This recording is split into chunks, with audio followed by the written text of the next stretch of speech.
Hi, Gene. How are you today? Hey, good, thank you. I'm Paul. I'm the editorial director at Mainland, and I'm really excited to talk to you a little bit about intelligent leadership executive coaching. Fantastic. So, I think the most natural place to start would be to talk a little bit about your background, right? How you got to ILEC and also what you were doing previously. Sure. Yeah. I have been in the Marine Corps and just retired after 22 years. And so I think my desire to do this coaching thing kind of started there because I feel like I've been coaching Marines for a very long time. So when I had my transition out of the Marine Corps, I had no idea what I wanted to do. And an actual transition coach reached out to me, and we spent the next several months trying to figure out like, okay, what is it really that I wanted to do? And we boiled it down to, I wanted to be a franchise owner, but kind of dabbled in a couple, didn't really feel that they were, that perfect thing. And then he introduced ILEC, which is relatively new. And as soon as I read about the company and saw what they did, I was just like, yes, that is my calling. I need to have that. I'm interested. What was it about ILEC that really captured your attention?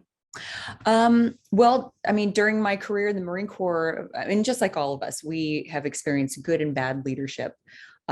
Just the fact that ILEC has a platform, has a system to improve leaders just like that. That is what got me. That was like, yes, that's exactly what I want to do.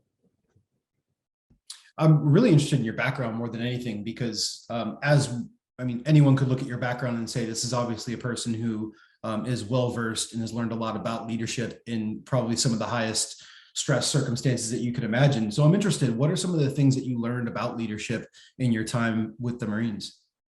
Yeah, I've learned that having a boss that is not involved is not necessarily the best thing.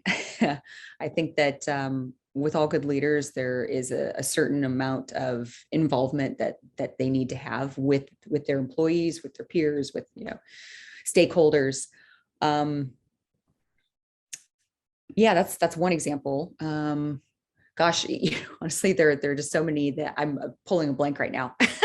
So Yeah, well, I'm interested also mostly about how your leadership style has grown and evolved over time. 22 years is a long time to do anything, let alone be in an environment like the Marines. So I'm interested, what kind of leader were you at the beginning, and what kind of leader did you come out as? yeah, when I went into the Marine Corps, I would say that there was a level of confidence. I mean, you go through boot camp and you're like, yes, I'm a Marine, awesome. But being a leader right off the bat, it did not come naturally. So I was kind of one of those wallflower Marines, okay, I'm just going to get to work and I'm going to do what I'm supposed to do. And then I'm going to go home for the end of the day. But, as you come up through the ranks, you get more responsibility, you get more Marines to take care of. And that's really important. And you notice, I mean, everyone is different and you can't have one type of leadership style with every single person because everyone it's different.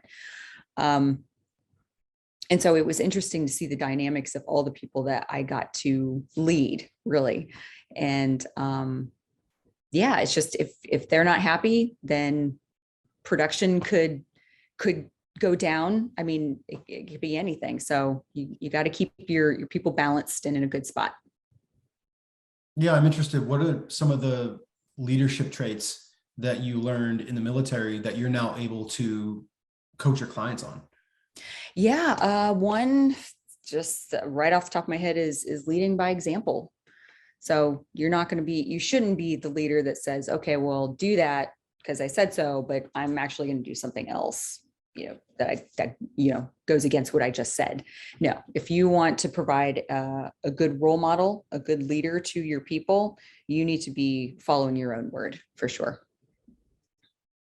What is it that went into your ultimate decision to become an ILEC coach?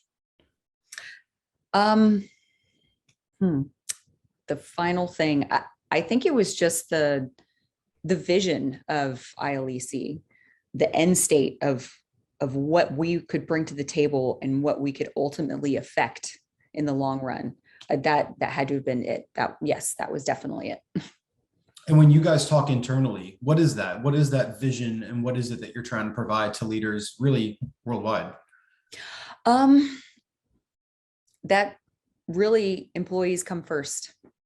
Um, if you don't have a happy workforce, then it could lead to a bad company culture. It could lead to anything toxic. You should really, really be taking care of your employees. That's first and foremost. Yeah, that's interesting. What are some mistakes that leaders typically make when it comes to taking care of the employees or putting their employees first?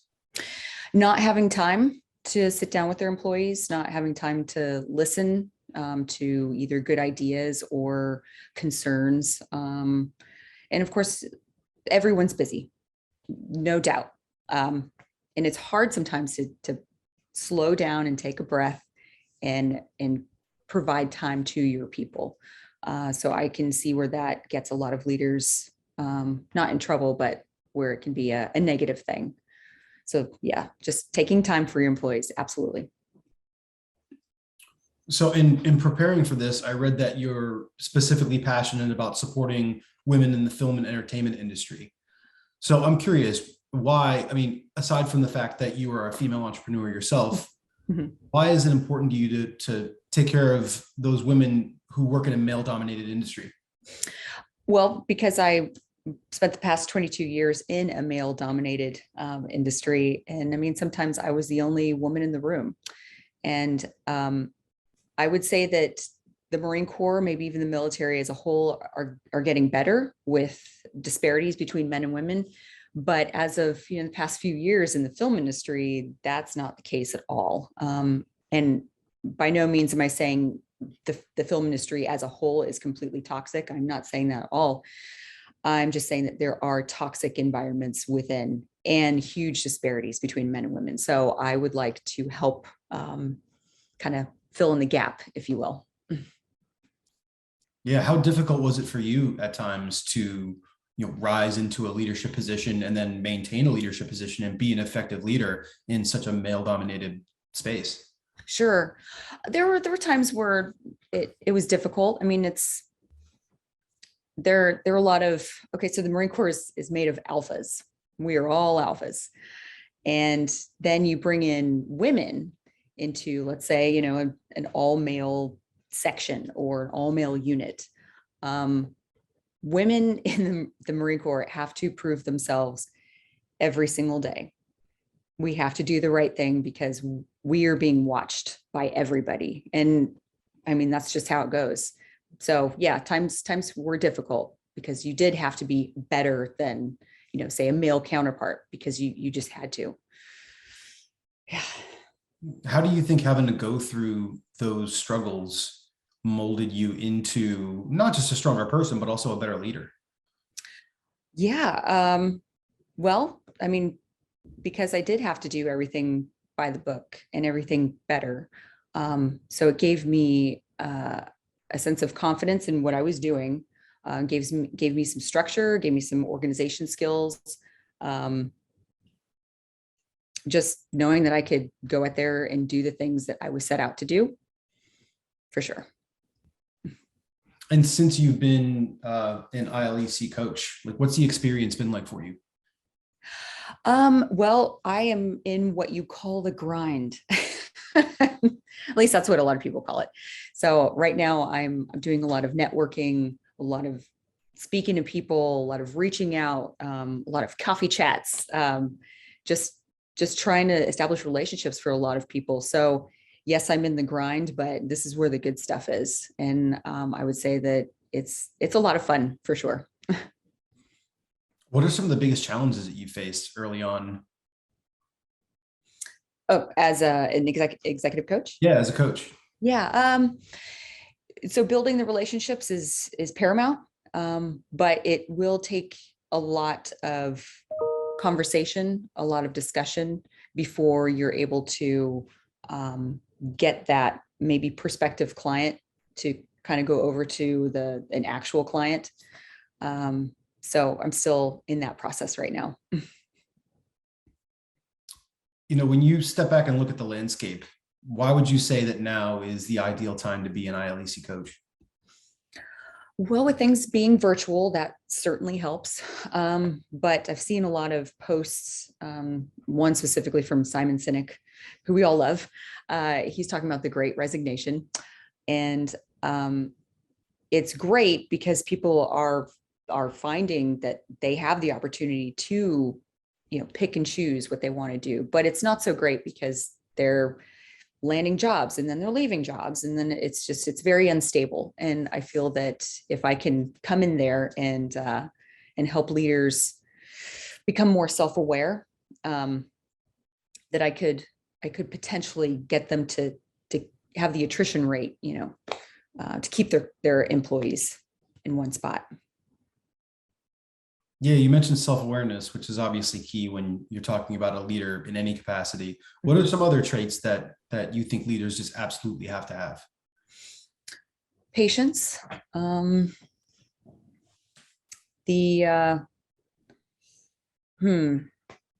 one might take a minute. I mean, I know what I would look for in a leader. I guess I'm trying to think of words of what they need to have, what they need to embody.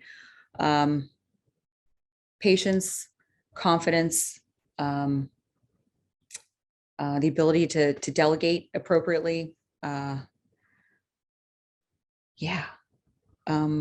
We could come back to that question if you want. Yeah, we could. I mean, I've talked to a few ILEC coaches in the past few weeks, and I know that vulnerability is something that they talk about a lot in terms of leadership, which is interesting because when you look at your background, vulnerability isn't a word that comes to mind when you think of the Marines or the military in general, right? So I'm interested in the importance of that, and again, I guess it goes back to self-awareness a little bit too, right? Being vulnerable. Yeah, absolutely. That's so funny because you're right. Vulnerability is like one of our main points that we try to get across. And I'm like, oh God, what's the word? Yeah. So vulnerability, it's very powerful. It could be me as a coach talking with an executive. It could be me in a relationship with another person. Like vulnerability is just so powerful. It's not anything that should be tied to weakness, because if you're willing to put yourself out there and put your thoughts and feelings and your heart on your sleeve, then that provides a platform for someone else to do the same. And sometimes you got to dig deep to bring these things out, but it's eye-opening stuff, and it's quite a journey when it does happen. Yeah, you mentioned before that, you mentioned the Great Resignation, obviously, right? That's something that a lot of people are talking about. A lot of people changing jobs, changing careers, taking chances, betting on themselves. That's obviously something that you've just done, right? 22 years in the military. And then all of a sudden you're making this very strong pivot, not just from military life to quote unquote civilian life, but also to a whole new industry and learning not only running your own business, but also being a coach in general. So I'm interested, what advice would you have for somebody who's making a really difficult transition in their career right now, knowing that you just went through the same thing? Oh my gosh. I will say right off the bat, it is a scary decision. And I'm sure that anyone who is making this leap knows exactly what I'm saying. But no one ever really got anywhere from being scared, right? So if it's your calling, if it's like, yes, that is something that I am destined to do, then you absolutely need to make that leap. And if you are passionate about it, you will make sure that it happens, and you will find ways to make it happen. Yeah, that's really interesting. I'd love for you to talk a little bit about discomfort, right? Like putting yourself in uncomfortable situations, opportunities for growth, because I think that's not just something that people are doing when they are taking on a new job or a new career path, but it's also something that leaders have to do in order to grow. Am I right? Yep, absolutely. Yeah, it takes a lot of courage to do this. And I mean, that's what makes great leaders great, is they're not afraid of that. And sometimes things need to be said that if you don't have the courage to say it, then, things might not ever change. So being uncomfortable it is such a great thing. No one likes to be uncomfortable, for sure, but if you do it, then, you can be the change for sure. Right. It's the keeping your mindset on the growth that's going to come on the other side of it rather than the discomfort of actually going through it. Yes. Yes. I'm really interested in ILEC as a whole, obviously, right? In terms of what it's like to be a franchisee, what it's like to be a business owner with them, the kind of training that you get, the kind of support. What was the process like for you when you finally signed on and said, I'm going to do this and I'm going to give this everything? What was that like for you? Oh my gosh. If there is a company out there that should be rated, gold star for support, it is the staff, the people of ILEC. Like I was never left in the dark. I was never unaccounted for, if that makes sense. There was someone always calling to check on me, to make sure that the process was moving along. The training was invaluable. I mean, we had John Matone on our training sessions. I'm sure he has a full schedule and could have done plenty of other things and paid people to do what he did, but no, he made an appearance. And I thought that was awesome. Yeah, I've received nothing but support from everybody at ILEC. It's fantastic. Yeah, I spoke with John Matone recently, and I know that being very present, being very involved is something that's really important to him. So it's great to hear that he's actually out there doing the thing. Yeah, he's leading by example. He's the picture of ILEC. This is him, Exactly. Yeah. I'm curious, what were some of the struggles you had when you first started that you needed to reach out for support, whether it's building your business or networking or whatever that might have been? Yes, I knew what I needed to do as far as networking. I just had to move down here to Savannah and actually get my face out there. But the marketing aspect, I'm familiar with social media, but I don't really know the first thing about marketing my brand. And that was another great thing about ILEC is that they have, all I have to do is just pull a template off of, our shared files, put my name in there, put a message, and then post it. And it's just, everything is just so easy and readily available. But I still didn't know how to do that. And so, of course, if you're brand new to any sort of industry and you need to get your face out there, that's going to be the tough part. So I had a little bit of help with that. What are some of your goals as a coach with ILEC? This probably won't happen for a while, but I really hope it does. I would love to be known as, of course, the ILEC executive coach, solely on a referral basis. Let's just say that I am lucky enough to get into that niche, women in the film industry. I would love to take on clients and help as much as I can, and then solely just be referred, oh, you've got to have Jean Durham, she was excellent. Oh my gosh, that would be a dream come true. Yeah, just to grow your business to the point where you're spending your time actually doing the work that you signed up to do in terms of making as much of an impact as possible instead of, the networking and the paperwork and the nuts and bolts and things like that. Right. Right. Yes. And I'm interested, what does the future look like for ILEC? I'm sure that's something that you guys discuss a lot internally. Yeah. I would find it hard to believe if ILEC was not a household name, you know what I mean, in the future. I know we're only 2 years old, at least the franchise itself, but the system itself has been around for 30 plus years. I just really foresee that ILEC is going to be the go-to brand for people to reach out to for executive coaching, for sure. And you mentioned, obviously, making a name for yourself in that niche of, I'm really interested of what I'm trying to figure out how to frame this. There's obviously an impact that you want to make, but specific to the film and entertainment industry, what would you want somebody to say about you if they were referring you to somebody else? You say, obviously they've got to have Jean Durham, but what is it that you're able to do for them that they're going to be refer you and say, this is what you get when you work with her? Ooh, great question. I don't think I've ever thought of that one before. Let's see. I mean, bottom line, Jean Durham, she helped me, she opened up my eyes to who I truly am inside and out. And she actually helped me, get this promotion to, to, oh my goodness, like, the producer of an actual production, so she helped me land this role in this production that I've really wanted to work on. She helped me learn how to take care of my employees. Like, I have a great working relationship with my team, and she helped me do that. Just two ideas. Sure, that's a really good one. That's obviously important. I don't think it matters what industry you're in. Right. If I was somebody who was considering becoming an ILEC coach, but I was on the fence, what would you say to me? I would ask you,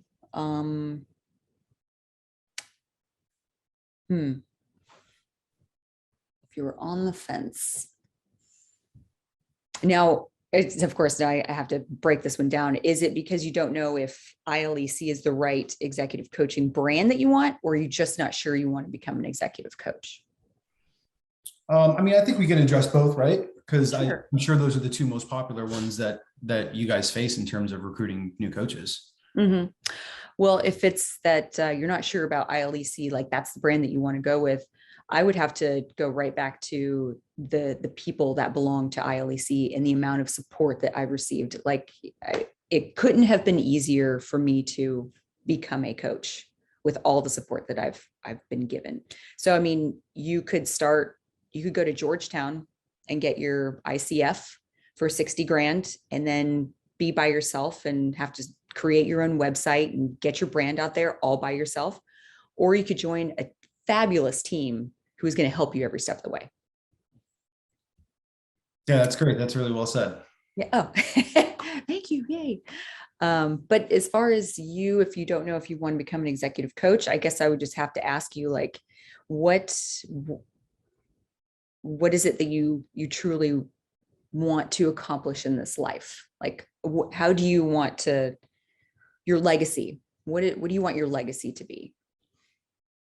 And if it's helping people, like you're serving someone, if that's in the realm, then I mean, oh my gosh, you can't serve more than being an executive coach. Yeah, I mean, besides that, right? Besides the impact, what are some of your favorite things about being an ILEC coach?